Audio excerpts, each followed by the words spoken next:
محامي بس ما يفك روحه.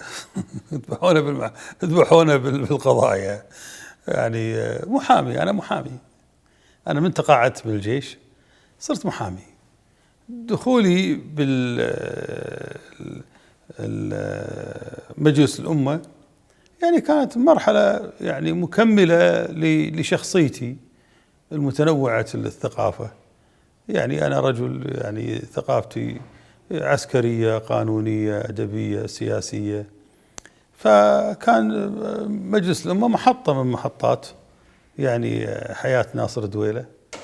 إنما يعني حقيقة أنا يعني كنت عسكري، ولا زالت يعني قراءاتي واهتماماتي العسكرية كأني لا زلت بالخدمة، وأنا محامي وأعيش مهنة المحاماة يعني بشكل طول بعرض والله الحمد لله. وأنا رجل سياسي يعني باعتبار أنه غصبا عني صرت سياسي، يعني مو حبا في هذه المهنة، لكن في بيئة سياسية كلها. يعني من نشأت وأنا صغير يعني عشت في بيئة سياسية. يعني يعني يعني جدي كان يخوض انتخابات مجلس الأمة، خالي عضو مجلس تأسيسي، عضو يعني في مجالس الأمة السابقة كلها، أخوي مبارك عضو مجلس الأمة السابق. يعني عائلتي وأسرتي وقبيلتي، فغصب يعني راح تصير محامي سياسي أو لك اهتمام برلماني. لكن ناصر دويلة المحامي هو الشخصية اللي أنا أحبها. يا أخوي مجلس الأمة ينحل قبل ما أدشه، وقبل لا وأنا بالجيش كانوا ينحل مجلس الأمة ويوم وترك، وبعد ما طلعت من مجلس الأمة انحلوا عقبي 4 مجالس. فبالتالي يعني تركيبها على النقطة هذه مو صحيح. حل مجلس الأمة يحدث يعني بسبب يعني عدم تحمل النظام تبعات الديمقراطية، ومحاولة تطويع الديمقراطية يعني بأساليب يعني غير صحيحة. وحينما يقبل الناس بحكم القانون، وحينما يقبل الناس ب يعني سيادة القانون على كل تصرفاتهم، لن يكون هناك مطبات سياسية قوية كما حصلت بالسابق. لا الحكومة قابلة بالدستور، ولا الأعضاء مجلس الأمة قابلين بالالتزام بأحكام اللائحة والدستور، وكل من يهبد من صوب، وصاروا كامش شويش، وما صارت ديمقراطية، صارت يعني مزايدة. فيعني يعني مشكلة الديمقراطية بالكويت مشكلة ممارسة من قبل الحكومة وقناعة الحكومة، قناعة النظام، ومن قبل المجلس اللي يخضع المجلس يخضع للجمهور. وعضو مجلس الأمة إنسان ما عنده خلفية يعني سياسية أو خلفية عقائدية أو فكرية. عضو مجلس الأمة رجال يعني دلال في سوق واجف، فتلقاه يصيح مع الناس اللي يصيحون، وش يبون الناس يصيحوا وش قبل. فهذا اللي قاعد يصير عندنا بالكويت. ما عندنا يعني ممارسة سياسية يعني محترفة. ما عندنا. الاحتراف هو عبارة عن فن اللعب على يعني على مشاعر الناس. هذا مو صحيح. أنا أعتقد أن قضية الشيكات هذه يعني أخذت بعد ما كانت تأخذ إطلاقا لو كنا في واقع قانوني ويعني ثقافي صحيح.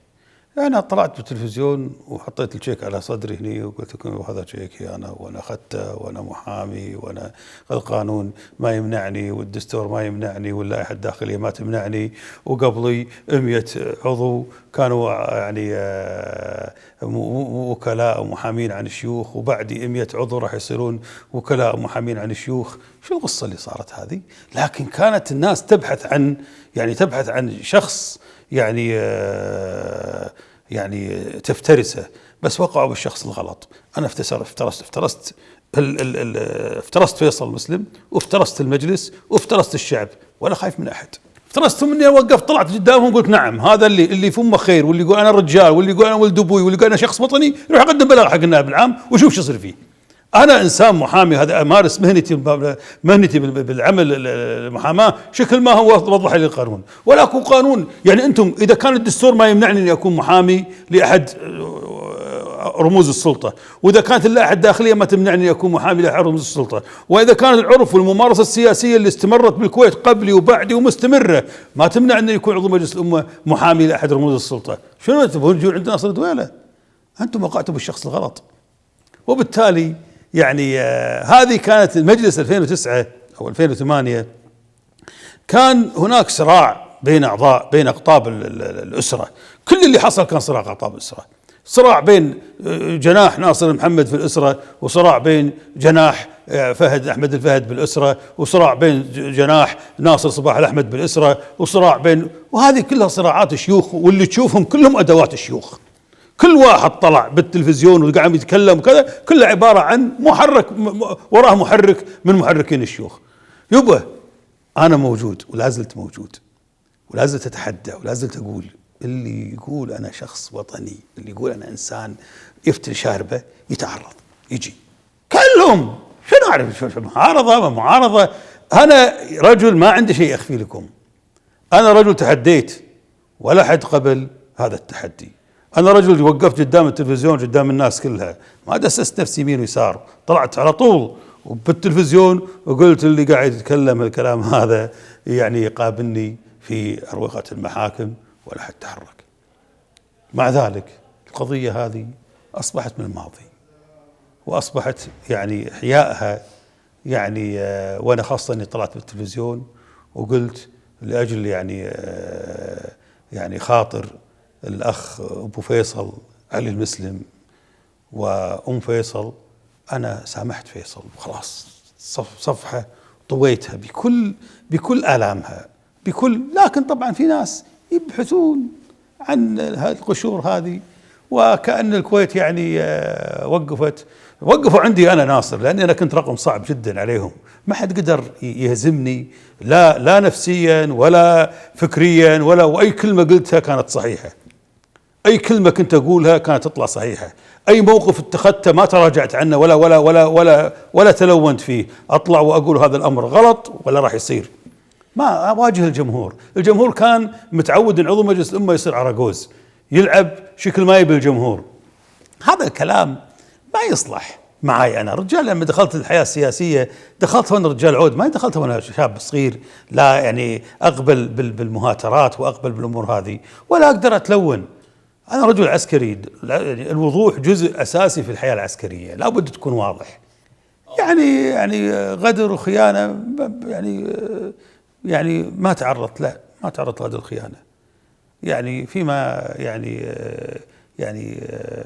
فيما عدا الأخ فيصل يعني واعتب عليه، لأنه يعني كان بإمكانه يرفع التليفون علي ويقول لي يا أبو علي شو اللي صاير، ورد عليه وانتهى الموضوع. أنا أهاجم المعارضة الداخلية بالكويت دستوريا.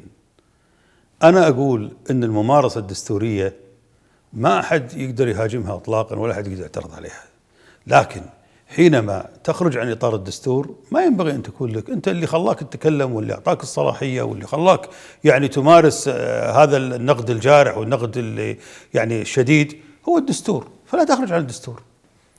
يعني الآن لما قمت أنا وتكلمت في مجلس 2012 الأول وقلت هذا المجلس باطل ولا يجوز المشاركة بالانتخابات، وهذا الإجراء إلغاء وحل مجلس 2009 باطل، و2009 مجلس قائم، كلهم عارضوني وكلهم شاركوا بالانتخابات وهم يعرفون علم اليقين أن حل مجلس الأمة كان باطل وأن المجلس المنتخب باطل.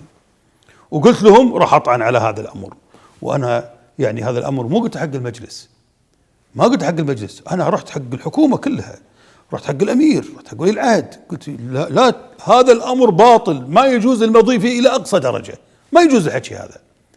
ومع ذلك كانت هناك تيار قوي جدا انه ينحل مجلس 2009 وتصير مجلس 2012، وقلت اذا تمت انتخابات مجلس 2012 بهذه الاجراءات الباطله ساطعن عليه، وطعنت عليه وتم حل مجلس 2012. اذا ليش شاركتوا أنتم بالانتخابات يا المعارضة؟ ليش شاركتوا بالانتخابات وهي غير دستورية؟ وهي غير دستورية بإجماع الخبراء الدستوريين، ما في ولا خبير دستوري معتمد يقول إن مجلس 2012 اللي كان رئيسه أحمد السعدون كان مجلس دستوري. ايش تبون يقول؟ تبون يقول والله أنا خايف منكم وأنا خلوا المجلس هذا يصير مجلس يعني دستوري واسكت؟ لا ما اسكت. طيب المجلس اللي بعده 2012 الثاني زين، قلت غير دستوري طعنت فيه ونحل.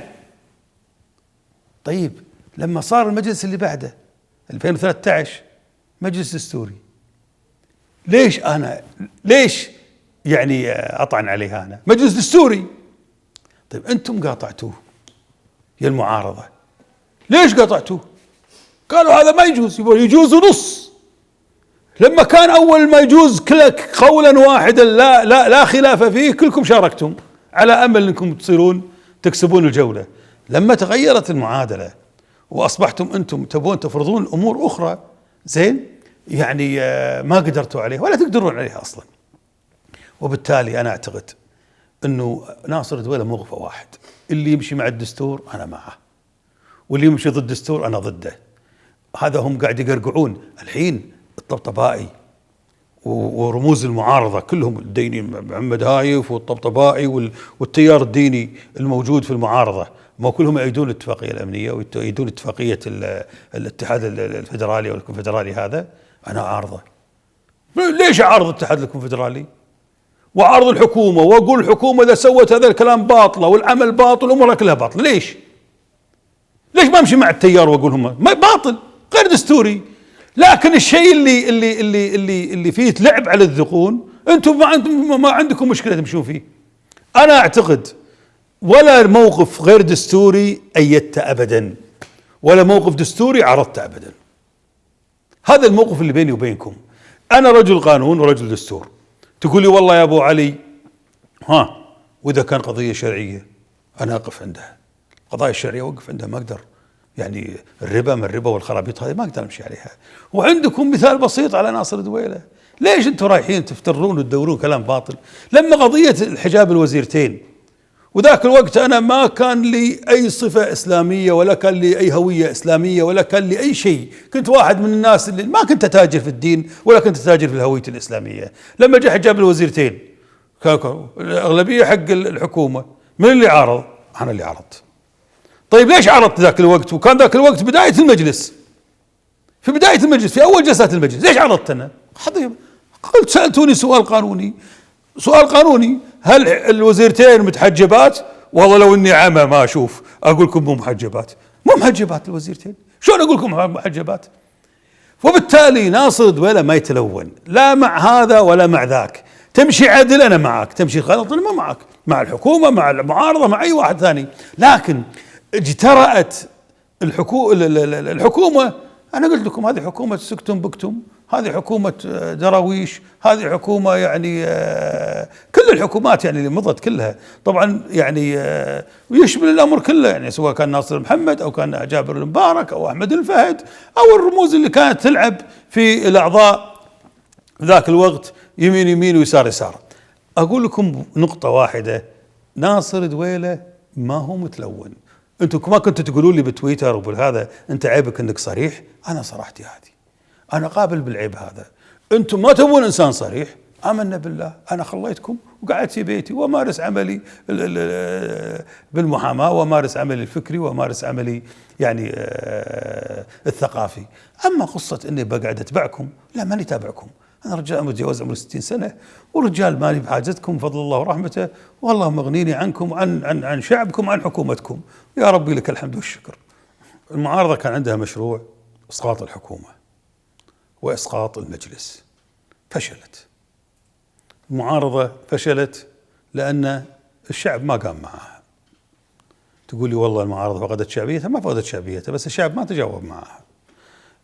لما كانت مطالبات المعارضة صحيحة وسليمة في إطارها الدستوري زين، وطالبت بإسقاط رئيس الحكومة ذاك الوقت اللي هو ناصر محمد، طلع 80,000 و 85,000 مواطن كويتي يطالبون بإسقاط ناصر محمد، وسقط ناصر محمد صح. بس بعد ذلك لما المعارضة تجاوزت الإطار الدستوري وإطار اللعبة السياسية، ودشت في نطاقات ما لها حق تدش فيها، اللي هو التجريح بشخص حضرة صاحب السمو الأمير. هذه قضية دستورية قبل أن تكون أي شيء آخر. إحنا كشعب كويتي يعني قبل أن يكون هناك دستور كان دائما الأمير له احترام وله توقير وله مكانة، ونسميه الشيخ العود. المعارضة لما راحوا وأرادوا يحملون كل أخطاء الدولة وتبعات الدولة على شخص الأمير، الشعب الكويتي ما وافق ولا تابعهم.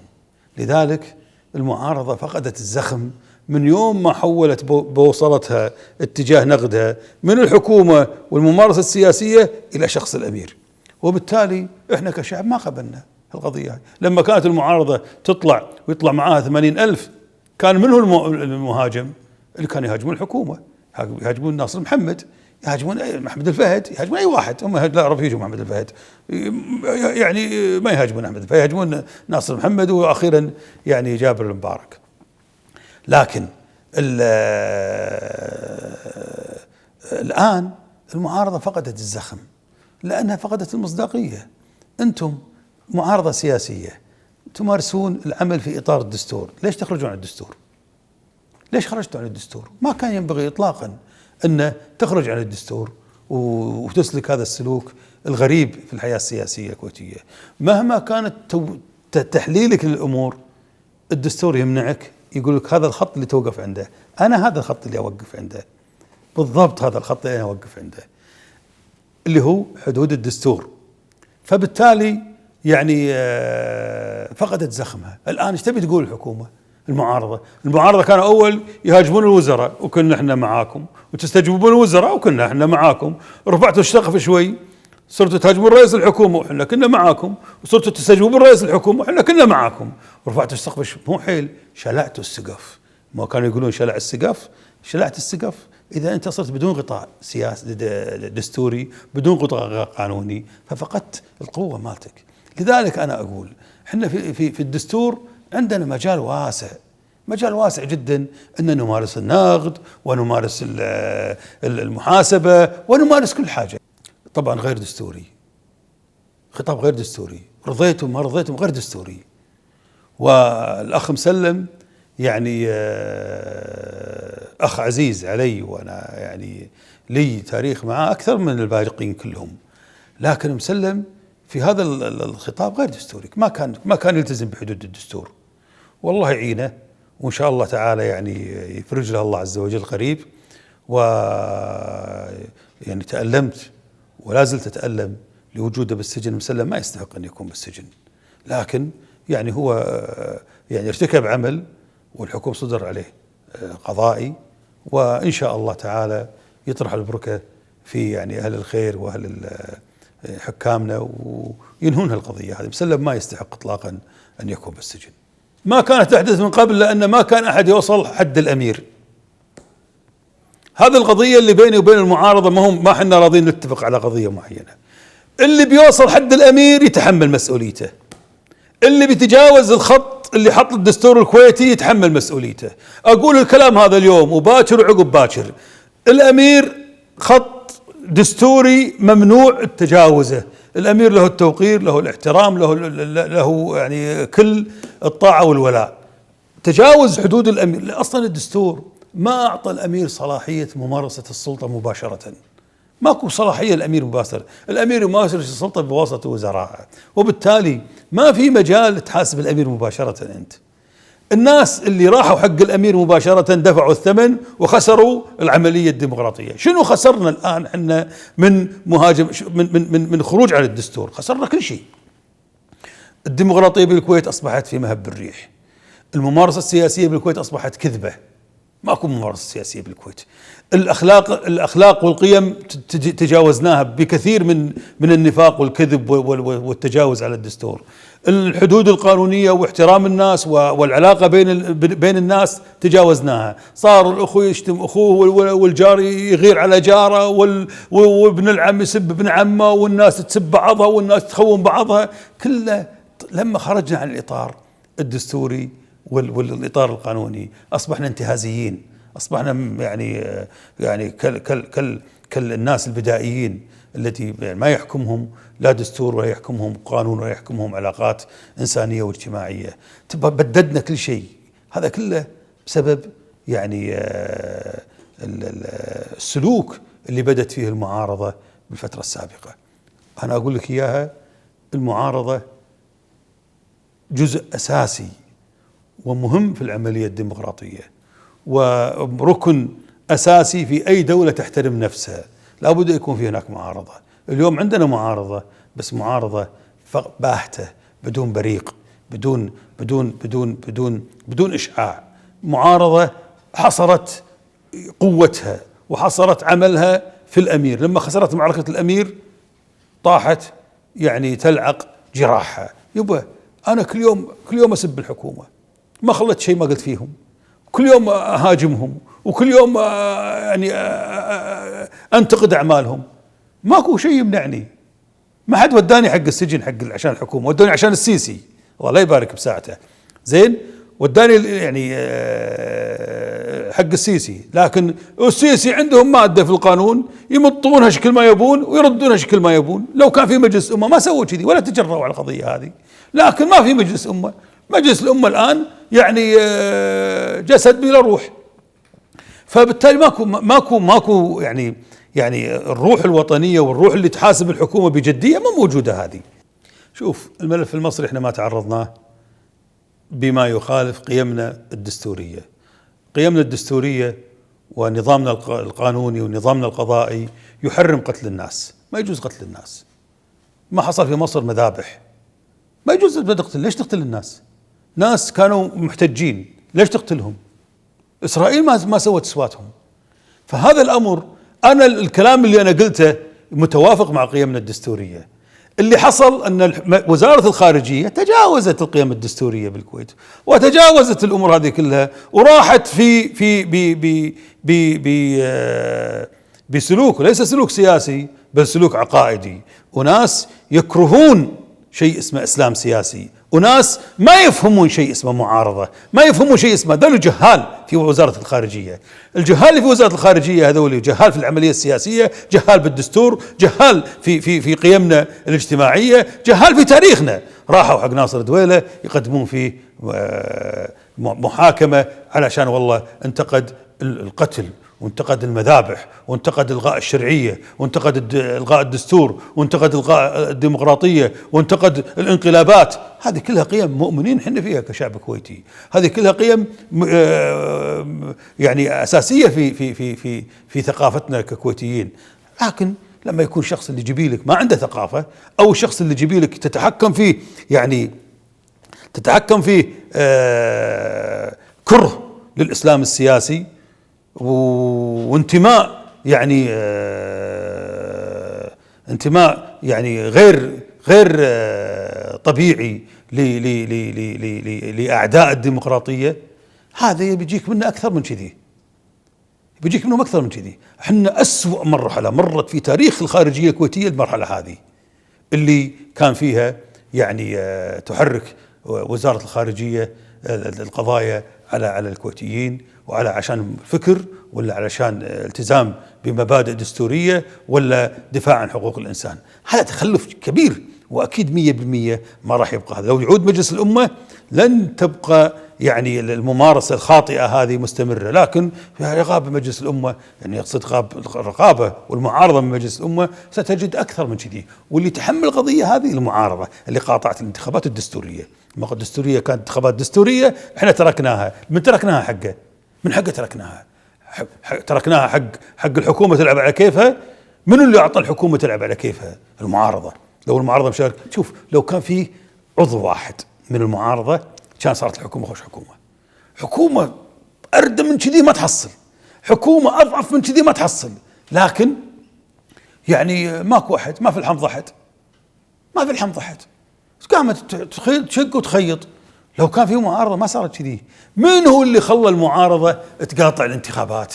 من مصلحته منه. أنا أشك حقيقة، لا زلت أشك أن المعارضة شخصية معينة داخل المعارضة جرت المعارضة لمقاطعة الانتخابات، وهي الآن هذه الشخصية لا رأي لها ولا صوت ولا أحد يسمعها أبدا. هذه الشخصية ابحثوا عنها، ابحثوا منو الشخص اللي ينغق في الشر ويسكت في الخير، دوروه. شخصية سياسي مقدس أكثر من تقديس الحكومة عندنا بالكويت. سيسي، ذات السيسي مصونة لا تمس، هذه إضافة جديدة في الدستور الكويتي وضعها خالد الجار الله وكيل وزارة الخارجية. ذات السيسي مصونة لا تمس، وهذا شيء مو عندنا. لا، السيسي وغير السيسي أعمالهم السياسية وأعمالهم اللي تخرج على ضد الإنسانية وضد البشرية وضد الدستور وضد قيمنا الدستورية ما لها حصانة. لكن خالد الجار الله يعني الله يكفينا شره، شخصية لا شك أنه أفصح عن هويته، يعني المعارضة للديمقراطية والمعارضة للحرية والمعارضة للإنسانية. قاعد يأيد قتل الناس، يعني يحاسب الناس اللي اعترضوا على قتل المذابح اللي حصلت في رابعة. هذا ما يجوز إطلاقا، ما يجوز، ويتحملها شخصيا تاريخيا، وما راح أخليه خالد الجار الله. خالد الجار الله لن يسلم من هذا الأمر تاريخيا. راح لما نكتب مذكراتنا ولما نكتب تاريخ ولما نكتب كل شيء راح نوري الشعب ونوري الأجيال القادمة شنو نمونة خالد الجار الله ومدراء وزارة الخارجية اللي عملوها العمل هذا، واللي السلوك الغريب هذا. ما يجوز الحكي هذا. ايش كلام؟ منين جبتوا الحكي هذا؟ يعني مصر راح تقطع علاقتها مع الكويت عشان منه؟ عشان ناصر الدويلة قال ان هذه مذبحة؟ مصر ما تقطع علاقتها بالكويت ما دام في فلوس، ما دام في مساعدات كويتية تدفع لمصر. المصريين ما راح يقطعوا العلاقات بالكويت. متى قطعت علاقات بالكويت مع اي دولة؟ متى قطعت؟ ما انقطعت ولا برا علاقاتنا بالكويت عشان واحد تكلم بالتلفزيون ولا عشان واحد كتب له مقالة. لكن هذا السلوك الغريب، هذا السلوك اللي كشف شخصية يعني وزارة الخارجية الكويتية في ظل خالد الجار الله، هذا السلوك ما يجوز اطلاقا. هذا السلوك انا نفسي منصدم منه. انا ناصر الدولة ممكن بقى عندي محاكمات، ممكن انسجن، ممكن اروح بالهذه، بس اكيد 100% ما راح اغير رايي. 100% ما راح اغير رايي، ولا راح اعتذر عن ما قلت. انا ما قلته صحيح 100%، يتوافق مع قيمنا ومع دستورنا ومع ديننا ومع شرفنا ومع حريتنا ومع كرامتنا. لكن يعني خالد الجار الله يبدو انه يعني الله لا يجيب ساعة تسوي اللي يصير فيها بعد مسؤول اكبر من كذي. يعني راح اكيد يفتح السجون اكثر، يحتاج سجون واجد عشان يمنع الحرية بالكويت، يمنع رأي الناس. هذا رأيي. شلون تبي اقول لكم عنه؟ هذا عشان ناس ذبحوهم بالشوارع اقول عنهم شنو؟ شو اقول عنهم؟ اقول عنهم يعني زين سويتوا فيهم؟ هذا الليبراليين والعلمانيين اللي قاعد يقولون زين اذبحوهم واقتلوهم. احنا ناس مسلمين يا اخوي، لا احنا الليبراليين ولا احنا علمانيين. احنا ناس بشر اوادم، ما احنا حيوانات نشوف مفترس يفترس يعني بريء واسكت عنه. والله مردا من مربوط الا المنطلق. كلهم أسوأ شخصيتين مروا علينا بتاريخنا، أسوأ شخصيتين مروا في تاريخ الكويت كلها. حكومات ناصر محمد وحكومات جابر المبارك. ما عندهم قدرة على، ما عندهم شيء، ناس ما لهم حيلة، ما لهم قدرة، ما عندهم شيء كلش. ناس يعني كل همهم شلون يجمعون أصوات الأعضاء عن طريق الكلية العسكرية ولا كلية الشرطة ولا العلاج بالخارج. هذه دولة تقوم على النمونة هذه؟ وين تقوم الدولة؟ هذا بربس، شغل بربس، يعني مو شغل دولة، مو شغل حكومة. لكن لا حول ولا بالله يعني انفخ اشرب قال من مفرط. يبدو ان ماكو الاسره الحاكمه ما بقى عندها غير اثنين هذولي يعني تناور فيهم. ولا حول ولا قوه الا بالله. ما خشمك كان عوج. منين راح نجيب النوان؟ وردنا شيوخ من برا ما عندنا نقدر نجيب. هم شيوخنا والله يطول عمرهم، لكن اكيد ان عندهم غير يعني غير ناصر محمد وجابر مبارك. سيئه جدا، مرحله سيئه. مرحله ناصر محمد، حكومات ناصر محمد الثلاث الاخيره يعني حكومات سيئه جدا. ما هي حكومات يعني انتاج، ولا هي حكومات يعني شفافيه ابدا. مراحل سيئه. والأسوأ منها اللي جاء عقبها جابر المبارك نفس الشيء. والأسوأ منها ان المعارضه كانت موجوده قبل ناصر محمد وبعد ناصر محمد وبعد جابر المبارك نفس الشيء. أحمد العبد الله قال يعني كل عضو مجلس الأمة معذب من الشيوخ، يحركه ويجيبه ويخليه كذا. يعني اكو ناس ما اتهمهم جميعا، لكن اكيد ان جميع المعارك اللي شفتها انا كان يحركونها الشيوخ. الشيخ احمد الفهد رجل امضى من جابر المبارك وناصر المحمد، يعني يستطيع انه يعمل ما لا يعمله جابر المبارك وجابر ناصر المحمد. وكان أحمد الفهد منسق بشكل كبير جدا مع المعارضة، وكان يعني المعارضة متوافقة مع أجندة أحمد الفهد بشكل كبير. لكن يعني أنا عندي أن أحمد الفهد وجابر المبارك وناصر المحمد يعني وجه واحد لعملة واحدة، ما هم وجهين عملة واحدة، وجه واحد عملة واحدة. اعتذار الشيخ أحمد الفهد، يعني أحمد الفهد أحد أمرين: إما أن الكلام اللي قاله كان صحيح وعليه أن يصمد ويدافع عن كلامه، أو أن كلامه غير صحيح وهو الاعتذار أصبح مستحق. عرفت شلون؟ وفي جميع الأحوال يعني اعتذار الشيخ أحمد الفهد، يعني إذا كان اعتذار حقيقي يلتزم بمضامينه، الرجوع للحق خير من التمادي في الباطل. بالعكس، يعني كثر خيرك ونعم الله عليك واعترفت بذنبك واعترفت بخطأك، خاصة أنه كان يطرق مواضيع خطرة جدا.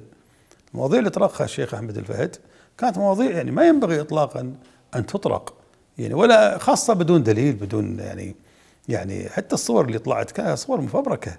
يعني ليش إذا كان عندك صور طلعها يا أخي، الله لا يهينك، بصورة واضحة، ليش تشوش عليها وتخليها مغبشة؟ إذا حتى تبين أنه أيدك، احنا مستعدين أيدك إذا كان كلامك صحيح، وإذا كان كلامك مو صحيح احنا مستعدين أيدك، خاصة فيها طعن بذمم ناس وطعن بذمم ناس وأمورهم، ما يجوز الأمر هذا. فبالتالي أحمد الفهد يعني إذا كان مخطئ فهو يعني نال يعني حقه من اللوم الرسمي والشعبي، وإذا كان ما هو مخطئ هو تنازل عن مبادئه وترك المعركة يعني وما ثبت فيها. بسيطة هذه. أنت جيت في هذه مكتبتي يمي هني، هذا كلام ما قاله ناصر دويلة، هذا كلام قاله صابر سويدان، قاله ظافر العجمي، قاله الهاشل، كل الناس اللي كتبوا في تاريخ الحرب كتبوا الكلام هذا. بس الناس ما تقرأ، والناس تركض وراء النعاق النغاق. واحد قال ناصر دويلة يقول كيت وكيت، ورحت وشفت شلون يقول 50 طائرة. اصبر دقيقة واحدة، وقف يا وقف يا، انا بروح اجيب لكم هذا، اجيب لكم الكتاب واقرا لكم معي اجيب لكم. ها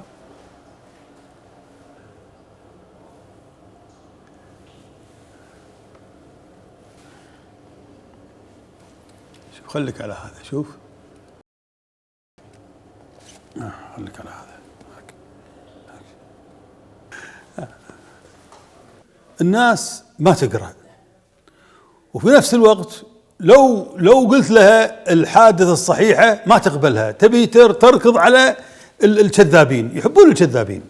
هذا كتاب تاريخ الجيش الكويتي، ألف اللواء الركن صابر سويدان، طيار قائد سلاح الطيران الكويتي، والدكتور ظافر العجمي وهو عقيد ركن. نجي حق يوم 2/8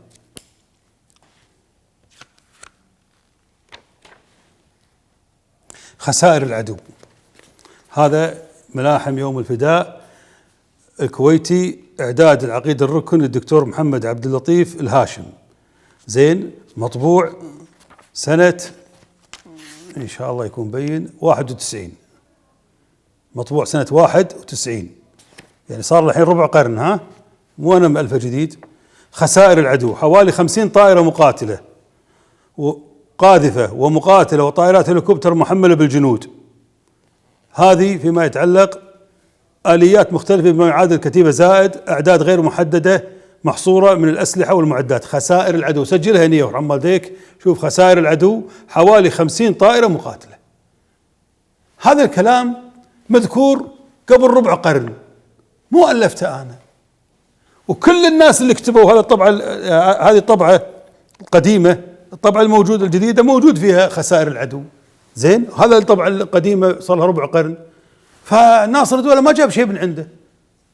ناصر الدولة نقل لكم شرف، بس ما تبون الشرف، تبون الكذب. شو الحكي هذا؟ واحد لما اقول لكم انتم خوش رياجيل تقولون لا ما احنا خوش رياجيل، لما اقول ربعكم وعيالكم قاتلوا تقول لا ما قاتلوا عيالنا. لا جبتوا العلم هذا؟ هذه الانهزاميه اللي فيكم، هذه الانهزاميه اللي سادت في المعارضه وبثتها في الناس. ما يجوز الحكي هذا، ما يجوز الامر هذا كله. للاسف الشديد مو هو، حتى الحكومه تقول مو مصدقه. هذه غشمره، مو خلاف. غشمره هذه. الاخت فجر السعيد يعني صاحبه يعني تلفزيون سكوب، ويعني بيني وبينها يعني علاقه ود واحترام بين يعني ابوها واهلها واخوانها وزوجها، ويعني الخلاف اللي بيني وبينها، هي طبعا هي تدعم السيسي ربي ربها الله، لكن يعني ماكو بيني وبينها يعني عداوه شخصيه، لها كل الاحترام. الاخت فجر راح المجلس، هذا ناصر الدولة موجود، اكتب كل الناس تتناقلها. يعني لما اسوي تغريده ويسوي لها ريتويت 5000، يعني بالله عليك شنو هذا؟ كل معارضتكم ما حد يسوي لهم ريتويت 5000. اذا كنت تقصد قضيه يعني ام قصر، فام قصر يعني كانت يعني فيها قوات عراقيه بعد التحرير ما طلعت منها، والامريكان اعتبروا خط وقف اطلاق النار يعني داخل حدود الكويت 4 كيلو. ولما العراقيين محتلين المنطقة هذه بالكويت من أيام الصامتة، من سنة 73. من سنة 73 العراقيين كانوا موجودين داخل أرض الكويت 4 كيلو في منطقة الصامتة ومقصر اللي هي مقصر الكويتية، وبنوا منشآت وبنوا مستودعات وبنوا طرق وبنوا يعني قيادة القوات البحرية، وبنوا كل شيء داخل المنطقة هذه. القضية هذه لما صار خط وقف اطلاق النار يسمونه السيس فاير، وقف مثل ما كانت القوات العراقية موجودة. العراقيين ما طلعوا من الجزء هذا. فلما جيت أنا ومعي أحمد الوزان، وكان قائد أحمد الوزان مو أنا بروحي، لما جيت أنا ومعي أحمد الوزان إلى منطقة، استلمنا منطقة الحدود وبدينا نراجع منطقة الحدود، كانت القوات العراقية موجودة في المواقع اللي محتلينها سنة 5 أو سنة 73. ففرصة بالنسبة لنا احنا الآن أن نطرد العراقيين ونستعيد أرضنا. العراقيين جيش منهزم. فلما طلبنا من الأمريكان أنهم يعني ما يطلعونهم، الأمريكان قالوا هذا خط وقف إطلاق النار، ما يطلعون. فصارت مشادة بيننا وبين الأمريكان، وأنا عرضتها يعني عرضت مع خالد عبد الجليل، عرضت يعني تقرير اللي سوته نيويورك تايمز، وذكرت يعني نيويورك تايمز بذاك الوقت الأزمة اللي صارت بيني وبين الجنرال ناش، وصارت بيننا وبين العراقيين، وإني أنا يعني ناوي إني أطرد العراقيين، وطرد العراقيين في النهاية. ودزيت برقية حق الأمير وحق الشيخ سعد، وقلت لهم يعني نبارك لكم بتحرير أم قصر. فالشيخ سعد نادى علي المؤمن، علي المؤمن حي موجود، وجابر الخالد حي موجود. فعلي المؤمن يقول اتصل علي الشيخ سعد قال تعال لمجلس الوزراء، وجاء علي المؤمن وحق مجلس الوزراء قال له شنو ما اقرا ايش مكتوب ايش كاتب لي ناصر دويله. داز له برقيه، انا داز له برقيه مع ضابط في الحرس الاميري، اظن يا عادل احمد مناور، عادل احمد مناور حي، او ترك المشعل، وترك المشعل حي. وسلموها الى مكتب ولي العهد، كان الشيخ سعد رحمه الله عليه. ونادى علي المؤمن قال له ناصر يقول ام قصر وعراقيين وينكم يا قياده الجيش الكويتي، ما قلتوا لنا عنهم. فقال والله طال عمرك يعني هذه السكتر سكتر الامريكان، وناصر اجبر يعني العراقيين هم يطلعون على الرغم ان الامريكان محتجين، وانحلت. فقال أنا ماكو عراقيين؟ قال لا ماكو عراقيين. قال خلاص اتكل على الله. فجاني علي المؤمن بعد كم يوم قال لي يا ناصر ايش سويت فينا؟ الشيخ سعد ناداني وقال لي كذا وقال لي كذا، ليش ما دزيت لنا برقيه على الاقل حتى يعني يكون عندنا خبر انك طلعتهم؟ فقلت انتم ما عاونتوني، يعني انا صار لي شهر كامل ادز برقيات اقول العراقيين موجودين والجيش ما حرك شيء، لانها باعتبار هذا قاطع الامريكان والامريكان هم المسؤولين عنه. انا ما صبرت وطردتهم. فتزعلون علي بعد؟ ليش تزعلون؟ ليش؟ هذه مرجله، ليش تزعلون عنها؟ يعني انتم تخافون من الشرف، تخافون من الرجوله، تخافون من الشجاعه، ولا ما تبون احد فيكم شريف ورجال وشجاع؟ حنا يا اخوي هذا حنا، ترضى ولا ما ترضى؟ تقول لي اذا دخلت، انا دخلت معي التالي، دخلت معي عيسى سميط، وعيسى سميط هذا هو حي موجود، ودخلت معي سالم مسعود، ودخلت معي راشد مبارك السيف. راشد مبارك السيف كان هو قائد القطاع القوات الشماليه. دخلت معي راشد مبارك السيف لما شت الفنجر الضابط العراقي شته بالجوتي ورميت تحته 3 طلقات وراح يركض زين، يعني كانوا موجودين وهم يعني تعجبوا وقالوا ان ناصر يعني سويت السواء هذه، لان كانوا بسط الجيش العراقي وكانت القوات العراقيه موجوده. وعيسى سميط هذا هو حي، لا تزعلون، اسالوا عيسى سميط. يا عيسى سميط اذا اسالوك الناس قول الصج، لا تجاملني. يا راشد مبارك السيف انت كنت موجود لما طقيت العراقي وطلعته، انت كنت موجود يا راشد مبارك. مختار السره راشد مبارك السيف الحين اللواء او الفريق راشد مبارك، وسالم مسعود عسى الله يكشف ضره، واحمد الوزان، وظنتي محمد مزعل كان موجود معنا ذاك اليوم، ومعانا مجموعه من ضباط القوات المسلحه. كلهم شافوا القضيه لما دخلتهم وقلت لهم تعالوا شوفوا بعيونكم العراقيين موجودين، ولما دخلتهم ما كانوا يتوقعون انه في عراقيين، لان هذا قاطع في امريكان مو عراقيين.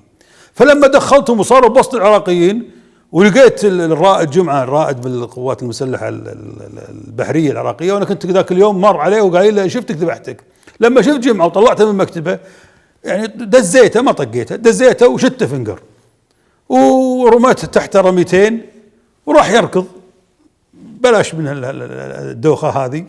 وطلعوا الناس واهل القصر يعني كانوا جزء منهم ساكنين داخل الكويت، بعتوهم طلعوهم في العقب. بعدين الامم المتحده سوت خط البايب وخطت الامور هذه كلها. ليش زعلانين؟ اذا كان واحد يقول الكلام هذا مو صحيح، انا اقول لكم عندكم عيسى سميط قائد الحرس الاميري كان موجود ذاك اليوم، هو مدير عمليات القوى البريه. معاكم راشد السيف، مختار السره هو فريق الان متقاعد، كان ذاك الوقت هو قائد القاعده الشماليه. كان موجود اذا ماني غلطان محمد مزعل زين وكان موجود. هذا 3 رياجيل مو من وحدتي، طبعا كل وحدتي. احمد الوزان موجود بس احمد الوزان ما يتكلم. احمد الوزان موجود. هذا عندكم الناس هذول كلهم، روحوا اسالوهم ناصر الدويلة خاف ولا ما خاف، ولا قام يصوت العراقيين ويمشيهم يطلعهم برا. انا عندي صور انا واحمد الوزان يعني بسط الخنادق العراقيه في قصر موجوده، ناشرها في كتابي ردة الفرسان، موجوده على سيف قصر قبل نحرره. فاللي بيزعل من الشجاعه بيزعل لين يشبع، ما لي شغل فيه. انا اتمنى أن تستعيد المعارضة قوتها، لابد أن تستعيد المعارضة قوتها. ماكو دولة بدون معارضة، بس تستعيد قوتها الدستورية، تستعيد قوتها وفق الدستور وفق القانون. يعني احنا يعني أي مواطن كويتي أقوى من الحكومة. عندنا معارضة لها تاريخ ولها لها لها لها يعني تراث في المعارضة. ايش فيكم الحين صرتم مكسورين الخاطر؟ ليش؟ ايش خايفين منه؟ الحكومة ما تعض، اللي عض إذا قربت صوب الأمير. خلكم رياجين، هذا الخط ما يقدر. إذا لم تستطع شيئا فدعه وجاوزه إلى ما تستطيعه. إحنا يا الحين يا نفرط بمصلحة الكويت يا نتجاوز الدستور. لا تتجاوزون الدستور يا أخي، خليك التزم بحد الدستوري. أنت عندك معارضة عندك إياها، اشتخ فيها. عندك حكومة اشتخ فيها صبح وعصر، وبتلقاهم باكر الصبح ولا بالليل عندك يباركون لك في عرس ولدك ولا يقهون عندك في دوانيتك. ديرة خير، ديرة نعمة. ما انتم لا تخلونها مقوطبة مرة واحدة. الكويت ديرة خير والله صحيح، احنا نسب الحكومة ونسب الشيوخ ونهاجم التجار ونهاجم، إذا صار عندك مناسبة الناس كلها صافته وجاية تسلم عليك وتبارك لك، وإذا صار عندهم مناسبة كلنا نروح لهم ونبارك لهم. اللعبة السياسية مو قلة الأدب، واللعبة السياسية مو الكذب، اللعبة السياسية تمارس السياسة في حدود الدستور، في حدود القانون. مارس على كيفك عملك، ما يجوز انك والله يعني الا تتجاوز الدستور، والا انك تروح تكون قليل ادب، ولا انك تكون تشتم الناس، ما يجوز الحكي هذا. الان الشعب يعيش حالة عدم توازن، مو مصدق وين المعارضة، وين القوة، وين الصياح، سال السقف شلع السقف، طار السقف نزل السقف. هذا الكلام ما يوكلنا عيش. اللي يوكلنا العيش النقد البناء، اللي يوكلنا عيش الحقيقة، اللي يوكلنا عيش المعارضة الصلبة والممارسة الصحيحة. هذا اللي يخلينا نعيش وخلينا بالاحترام والأخلاق. أما قصة إني بسب الناس وبشتمها يعني أسفه منها وأتهمها وأخونها، يعني مرزوق الغانم كان مع المعارضة، وكان من ضمن مجموعة اللي دشوا اللي حبسوهم في مطبخ الحربش، الله يذكره بالخير، بيت الحربش، وطقوهم وقطوا عليهم وهاجموهم وكل شيء. مرزوق الغانم جزء من المعارضة. ليش زعلتوا عليه؟ ليش زعلتوا على مرزوق؟ زعلتوا على مرزوق لأنه شارك بالانتخابات؟ أنتم الحين بتشاركون بالانتخابات، ليش ما تزعلون عليه؟ اللي فمه خير ما يشارك بالانتخابات، كلهم راح يشاركون. أول كانوا يلعبون اللعبة والحين قاعد يلعبون اللعبة. صاحب المبدأ واحد. لما قلت ما أشارك بانتخابات 2012 ما شاركت بانتخابات 2012. لما قلت 2013 انتخابات صحيحة وشاركت فيها، شاركت في انتخابات 2000 صحيحة وشاركت فيها. ما عندي مشكلة في القضية هذه. مرزوق نفس موقفي. مرزوق يعني ب 2012 دش معاكم وانتم دشيتوا بطلناكم، لما حكمت المحكمة الدستورية دش مرزوق وصار عضو مجلس الأمة وصار رئيس مجلس الأمة. ليش زعلانين؟ إلا الرئيس يصير أحمد السعدون؟ أحمد السعدون ماكو ورث في المناصب الحكومية. أحمد باكر مرزوق وغيره وغير مرزوق وغيره، التجار يتوارثونها، الخال والرجال حتى في قبره ما خليتوه، جاسم الخرافي الله يرحمه. شلكم بالأمور هذه كلها؟ أنتم إذا عندكم شيء قدموه، لا تقعدون تلقون فشلكم وتقصيركم وخيبتكم على ناس في قبورها. مرزوق رجال أنا عاشرته يعني وما شهدنا إلا بما علمنا. مرزوق رجال نظيف وصالح وفيه دين، محافظ على الصلاة، ما يكذب. هذه أمور فقدناها من زمان في العمل السياسي. مرزوق رجال كان أحد المعارضة. مرزوق رجال أنا أعرف أنه يعني كان الله يرحمه جاسم الخرافي كان يشتكي لي منه أنه ما يلتزم مع اللي يبيه خاله. رجل حر، لكن عضو رئيس مجلس الأمة. شو تتوقع رئيس مجلس الأمة يصير بلطجي؟ رئيس مجلس الأمة منصب رسمي بالدولة، لابد أن يلتزم في البروتوكول، ولازم يلتزم في القيم والأخلاق، ولازم يلتزم بالنظام. هذا رئيس مجلس الأمة. لكن هل مرزوق الغانم يعني ما يصلح؟ أثبت أنه أحسن واحد بالمجلس. لو كان مجلسي غير مرزوق كان شفت مجلسك هذا شكل ثاني، لكن مرزوق بارك الله فيه. وأنا أقول الله يكون بعون. أنا هاجمت مرزوق، هاجمت مرزوق واجد في تويتر في كل مكان، بس بتسألني عند الله عز وجل، لا والله مرزوق رجال. وعليك كلمة أخيرة. كلمة أخيرة يا شعب الكويت، خافوا الله في أنفسكم. احنا في وضع خطير جدا، ووضع يعني مضطرب، والإقليم يعني كله على مرجل بركان قد يتفجر في أي لحظة. وبالتالي يعني علينا أن نتحد، علينا أن نتعاون، علينا أن نبني بلدنا بشكل صحيح، ما نخون. اتركوا التخوين، اتركوا المهايط، اتركوا الكلام اللي يعني السب والشتم والقذف. احنا كنا نحتاج اي كويتي مهما كان ضعيف، مهما كان صغير، نحن نحتاجه. وبالتالي يعني تعاونوا مع الحكومة. شفتوا الحكومة هذه سكتم بكتم، الحكومة اللي دايخة، الحكومة اللي ما تصلح ابدا للشيء، لازم نتعاون معها. ما عندنا غير الحكومة هذه. ما انتم بالمجلس، لو كنتم بالمجلس شلتوا الحكومة وجبتوا حكومة بدالها، تملكون. لكن انتم قطعتوا دينكم وقطعتوا لسانكم وحشيتوا رجولكم وقعدتوا بس تطلعون بعيونكم ولا عندكم شيء ولا عندكم الحين اقول لكم يا جماعه تعالوا، حكومتكم هذه ما تقدرون تشيلونها، موجوده الحكومه قاعده على جبودنا، ان شاء الله تنشال، لكن تعاونوا معها. ما نقدر، لازم نتعاون، لو نكرههم، لو ما نحبهم، لو بيننا وبينهم خلافات، لازم نتعاون. مو في النهايه الكويت في خطر اليوم، الوضع الدولي والوضع الاقليمي خطر جدا، لازم نتعاون معاهم. انا في ناس بسط الحكومه والله ما احبهم ولا اواطن اشوفهم، لكن غصبا عنك التعاون معاهم. مصلحه الكويت ان يتحد الشعب الكويتي اليوم كله حكومه وشعبا واميرا في مواجهه هذه الاخطار. بقاء الامر بالطريقه هذه يعني انتحار. يا شعب الكويتي خافوا الله في بلدكم، وبلدكم بلد خير، واهلكم وديرتكم ديره خير، وشعبكم طيب وحكومتكم طيبه واميركم اطيب، فخلكم مع بعض وخلاص. ترى انا متاكد لو جينا حق الامير في وقت من الاوقات وطلبنا منه انه يعني يجري الاصلاحات السياسيه باطار دستوري، انا متاكد 100% ان الامير ما راح يرد اهل الكويت.